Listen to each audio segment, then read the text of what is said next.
To discover a better back, knees, and hips.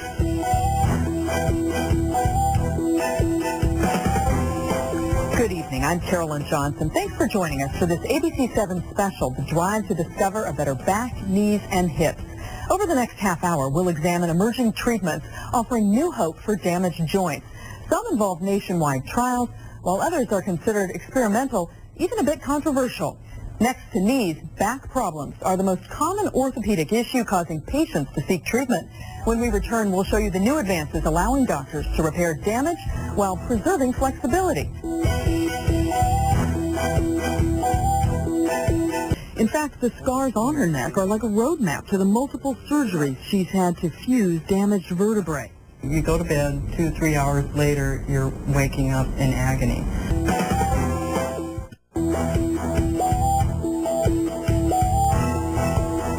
Welcome back. A Bay Area spine specialist is leading the effort to bring another emerging technology to patients with damaged discs.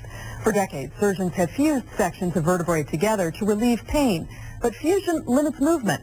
Now a new class of replacement discs, popularized in Europe, offers an option for relieving pain while maintaining flexibility. Now squeeze my hand really hard, squeeze. Very good. Lynn Parrish is no stranger to back and neck pain.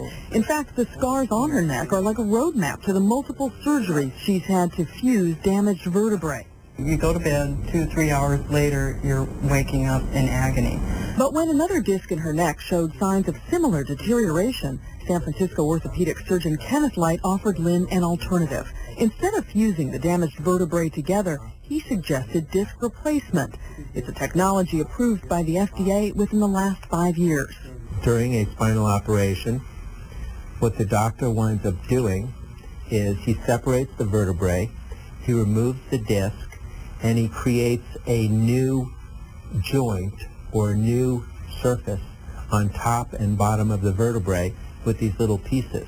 He explains the artificial disc allows the vertebrae to flex from side to side in a natural motion that's lost with fusion. And Dr. Light says the differences between the two procedures can be dramatic. I have to understand, I've had 4 standard fusions in my neck. 4.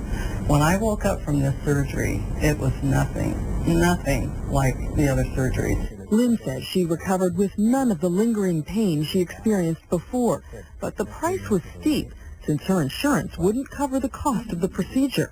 The surgery was actually $47,500. Out of pocket. Yeah. We tapped into our retirement for that. While disc replacements have been used in Europe for more than 20 years and have FDA approval in this country, a number of insurance companies still consider them experimental, and other plans will approve them only in very limited cases.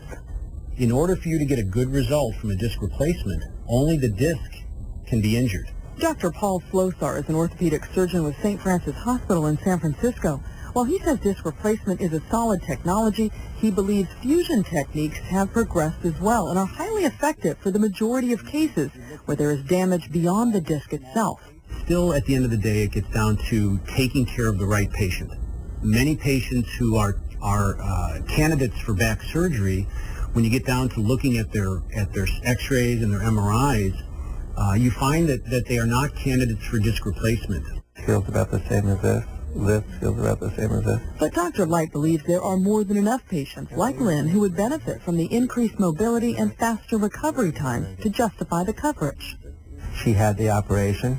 She was only in the hospital one day. She went home the next day and was cured. It is, in my opinion, the single greatest advancement in spinal surgery in the last 50 years. As for cost, Dr. Light points out disc replacement runs about half as much as spinal fusion.